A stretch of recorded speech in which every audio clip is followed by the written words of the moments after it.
Sponzorom dnešného podcastu je interaktívny šlabikár.sk. Vážení diváci, vážení poslucháči, vítam vás pri mojom prvom podcaste na tému autizmu. Volám to Rozhovory o autizme. Dnes je to z priestorov materskej školy na Iliušinovej ulici v Petržalke. Vítam Michalu Románkovú. Ahoj, Miška. Ahoj, dobrý deň. Idem ťa krátko predstaviť, mám tu tvoje CVčko predo mňou, takže začínam od magisterského štúdia, učiteľstvo pre špeciálne školy, špecializácia pedagogika mentálne postihnutých. Potom tu vidím druhú atestáciu, potom rigorózne konanie, učiteľstvo pre špeciálne školy, špecializácia pedagogika pre mentálne postihnutých. Vidím tu 1, 2, 3, 4, 5, 6, 7 ocenení.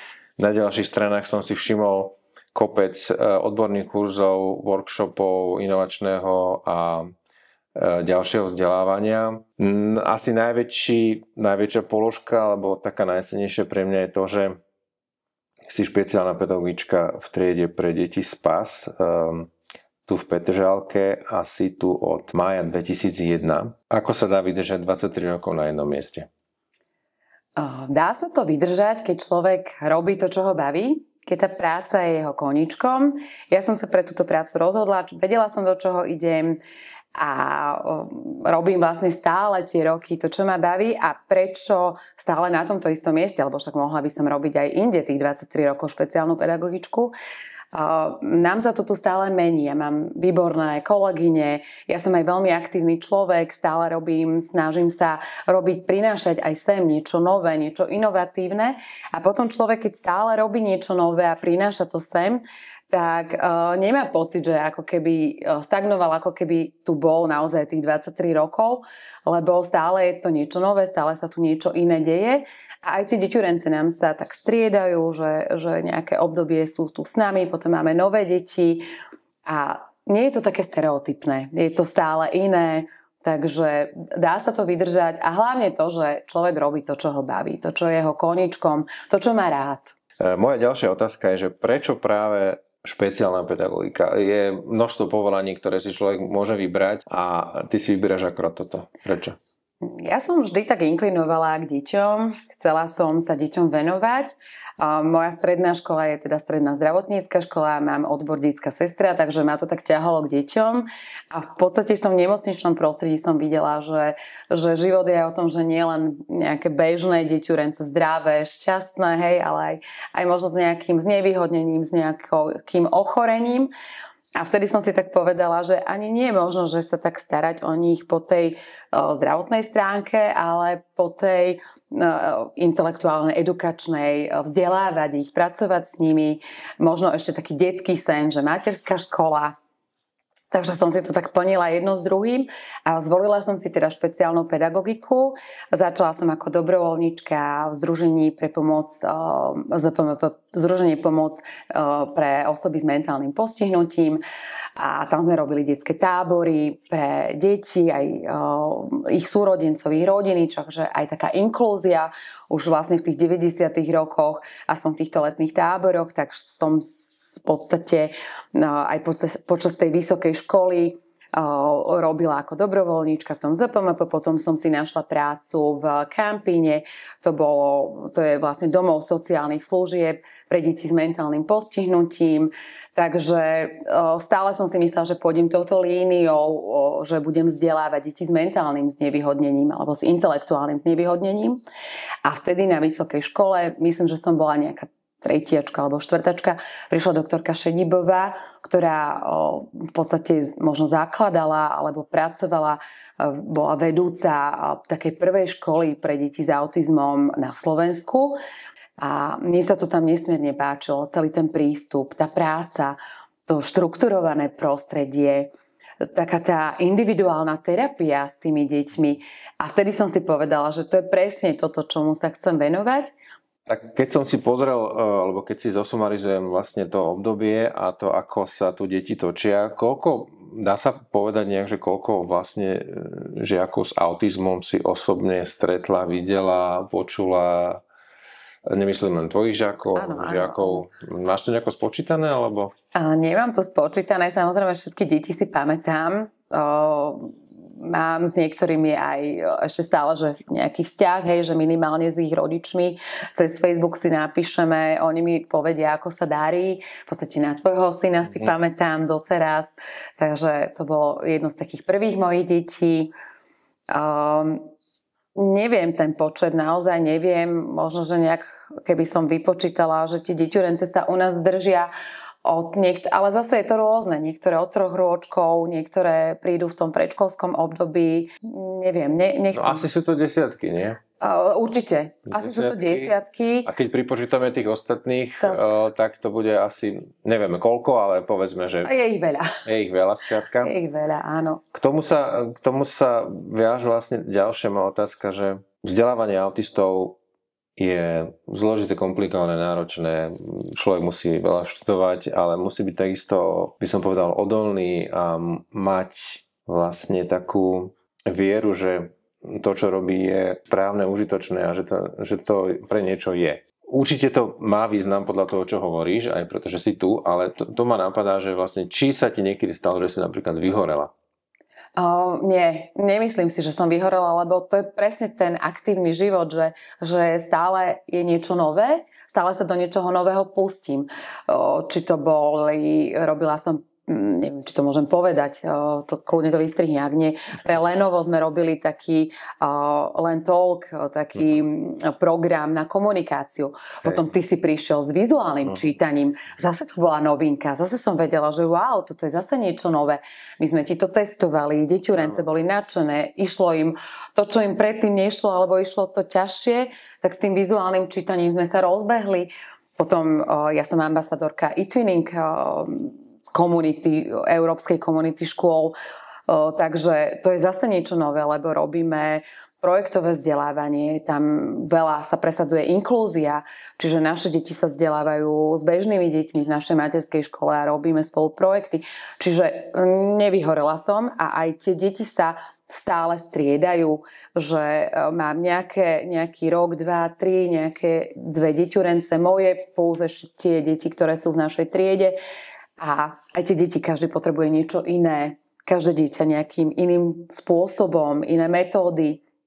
Takže to je nekonečná variácia. Áno, to znamená, že nie je to tak, že by si musela každý deň uvariť 20 porcií hrachovej polievky a to človeka ubije rokmi, ale vlastne u teba je to takto flexibilné a stále sa meniace, tak to je príjemné zistenie, samozrejme. Áno, presne tak. Dostávam sa k ďalšej otázke.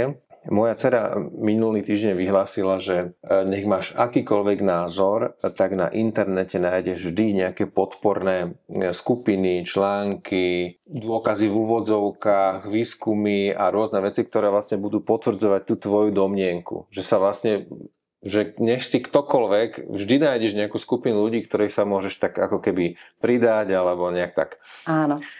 Toto určite platí aj pre autizmus a takisto pre ľudí, ktorí povedzme z rôznych dôvodov, napríklad to môže byť aj sebaobrana v začiatku, povedzme potom ako sa objavia príznaky toho autizmu alebo príde diagnostika alebo skrátka sa začnú tie procesy, kedy tí ľudia či chcú alebo nechcú spolu so svojimi deťmi, by som povedal, sa ocitnú v tom kruhu alebo v tom okruhu ľudí a inštitúcií a špeciálneho vzdelávania, tak vlastne počas tohto procesu transformačného sa môže veľa vecí ako keby vykryštalizovať v tých ľuďoch.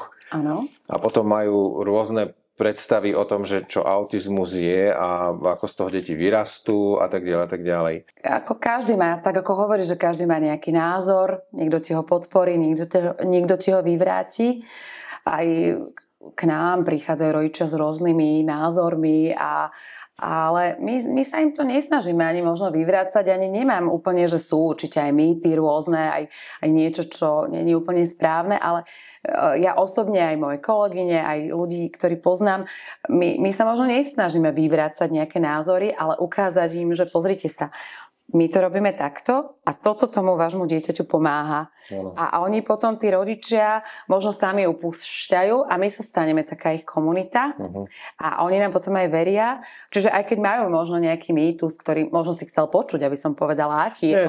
Oni sú rôzne, ale my ich možno nemáme a ukazujeme im, že toto je tá cesta, toto je najlepšie pre vaše dieťa a tieto metódy alebo nejaké spôsoby edukácie, alebo intervencie, ktoré my tu robíme, tak tie tomu vášmu dieťaťu pomáhajú. Takže možno aj to je také búranie tých mýtov, že my ich vlastne prakticky presvedčíme. Áno, že nebudeš nikoho presviečať o tom, že ty máš väčšiu pravdu ako ten druhý. Jednoducho s tým dieťaťom robíš tie aktivity, ktoré alebo tie spôsoby používaš, ktoré vieš, že budú fungovať. Áno. Dobre, potom fajn. Je to viditeľné. Áno, je to viditeľné a tam potom asi slova netreba. Presne tak. Keby si mala povedať niečo o autizmu, že čo to vlastne je, lebo to je taká otázka, na ktorú sa podľa mňa každý môže pozerať ináč. Ty napríklad také dieťa nemáš, ale zase veľa detí si videla. Áno. Potom sú iní ľudia, ktoré zase také deti majú a videli toho autista iba jedného. Takže ten tvoj pohľad na autizmus, keby bol by v nejakých takých odrážkach, aký by to bol? Odrážka. Každé dieťa je iné, každé dieťa je výnimočné. Ja som teda, aj sme sa bavili o tom počte, že fakt neviem, aký počet detí som odučila a stretla. Bolo ich veľa a každé bolo iné. Každé bolo jedinečné.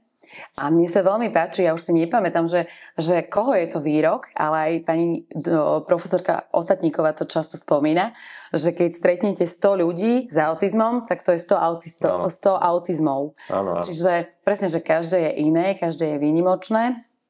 Čiže je to naozaj heterogénna porucha, ktorá je v rôznej kvalite, kvantite, v rôznom rozsahu, rôznych kombinácií a rôznych symptómov, ale možno čo je také kľúčové, je, že je tam tá narušená komunikácia, tá sociálna recipročná interakcia, tie deti alebo ľudia úplne inak interagujú s inými ľuďmi, či už s neurotypickými alebo teda na spektre. A potom sú to také tie stereotypné aktivity, záujmy, narušená imaginácia. A veľmi dôležité je podotknúť, že aj vlastne také narušenie toho zmyslového vnímania, lebo to tiež ovplyvňuje to dieťa alebo toho človeka s autizmom. A možno keď to tak zhrniem, tak je to také, nemôžem povedať, že horšie, lepšie, hej, ale také iné. Ľudia na spektre, ľudia s autizmom inak vnímajú, inak myslia, inak komunikujú, naše deti sa inak hrajú, úplne inak dávajú najavo nejaké emócie, oni ich majú, ale úplne inak ich dávajú najavo. Čiže je to taký ako keby iný spôsob fungovania toho človeka. Teraz by som sa rád pozeral na to, že efektívne metódy vzdelávania, to znamená, že prakticky, keď sa tu pozriem takto okolo, tak všetko je tu zrkadlo toho, že tu nejaké metódy používaš, alebo kolegyňami používate, tak keby si mi dala taký nejaký krátky prehľad, že vlastne čo, kde, ako, prečo. Takže my používame rôzne metódy, pretože stále sa bavíme o tom, že každé to dieťa je iné, jedinečné. Tých prístupov, tých metód je veľmi veľa. Niektoré sú možno lepšie, niektoré menej, hej. Ale my skúšame. Hej, vieme používať rôzne metódy, rôzne intervencie a na každé dieťa platí niečo iné. Tá trieda je zriadená tak, že sa nám osvedčili ten teach, vlastne tá štruktúra toho priestoru, času a máme to tu teda tak naštrukturované, aby presne deti vedeli, tým podporujeme aj tú ich samostatnosť, že tam je kútik, kde sa učia vo dvojici, že máme samostatné kútiky na hry, na nejakú spoločnú prácu. Ale samozrejme, ten teach sám o sebe možno zase nejakému dieťaťu by nesedel, takže používame prvky ABA.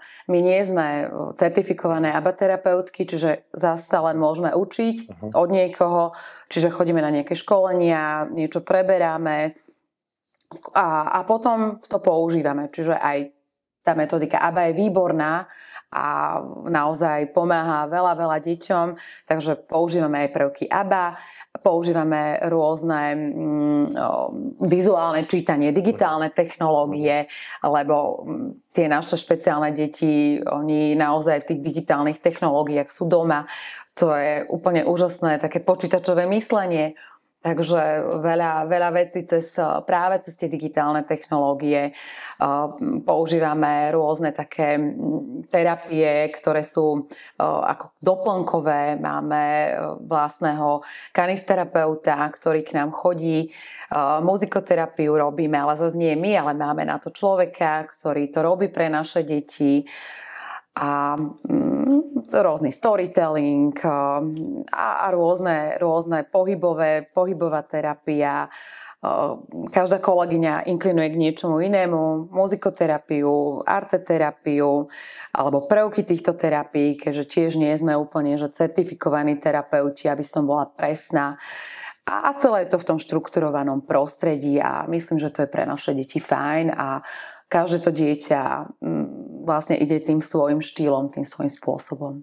Chcel by som sa ťa spýtať, či by si mala nejaké posolstvo pre tú skupinu rodičov, ktorí sa akorát dostávajú do toho štádia, že buď majú podozrenie, alebo akorát sú čerstvo diagnostikovaní? Určite treba vyhľadať odbornú pomoc, čo sa týka teda, myslím, o zmysle tej špeciálnej pedagogiky, liečebnej pedagogiky, čiže nejakých odborníkov práve pre to ich dieťa. Určite centrum včasnej intervencie, proste niekde, kde ich nasmerujú, lebo naozaj je ťažké, keď ten človek žil úplne v odlišnom prostredí, vôbec sa nezaoberal touto diagnózou, že zrazu čo teraz. A určite sa nájdú odborníci, ktorí ich nasmerujú, ktorí im vysvetlia veci a veľa rodičov začne čítať knihy, začne samoštúdium, čiže to je úplne úžasné a čím skôr sa s tým dieťatkom bude pracovať, preto aj som spomenula hneď na začiatku, že nájsť pomoc toho odborníka, lebo čím skôr sa s dieťatkom začne pracovať, tým je tá jeho prognóza lepšia a aj keď možno na začiatku sa zdá, že je to ťažké, že to nepôjde, vždy to ide. Pretože veľakrát je, že ten rodič musí v podstate pracovať aj doma podľa pokynov toho špeciálneho pedagóga a vždy to má svoje ovocie. Mám tu ďalšiu otázku pre teba. Čo by si priala, aby ľudia vedeli o ľuďoch s autizmom viac? Aby vnímali, že tieto deti sú tu, že sú medzi nami a tá inklúzia alebo to prijatie je veľmi dôležité, prijatie detí a nepozerať sa možno, lebo častokrát aj nám sa to stáva, keď ideme na vychádzku aj rodičom, im viac ako nám, že tak niektorí ľudia možno cez prsty na nich pozerajú, že tie deti sú nevychované. Má také pochopenie, že každý sa s tým borí, každý preto dieťa chce najlepšie a snaží sa aby nepôsobilo takým dojmom tým nevychovaným. Ale nie vždy to ide tak ľahko. Jednoducho tolerovať, že tie deti tu sú, že sú medzi nami, prijať ich, aké sú a aj to zvyšovanie povedomia je veľmi fajn, aby vnímali, že tie deti nie sú nevychované, ale že tam za tým je nejaká diagnóza, ktorá ovplyvňuje to ich správanie a tým chcem vlastne povedať, že to pochopenie, naozaj to pochopenie tých ľudí, že aj keď oni sa nestretávajú s takýmito deťmi, ale niekde ich vidia, aby chápali, že tí rodičia to majú ťažké a skôr im pomôcť. Michaela, ja ti ďakujem za rozhovor, bolo to veľmi príjemných 30 minút strávených s tebou. Zostáva mi veriť, že tvoje slová sa dostanú do uší, ktoré ich potrebujú a že skrátka zajtra bude deň o niečo lepší. Určite bude. Ďakujem aj ja. Pekne. Dovidenia, ďakujem.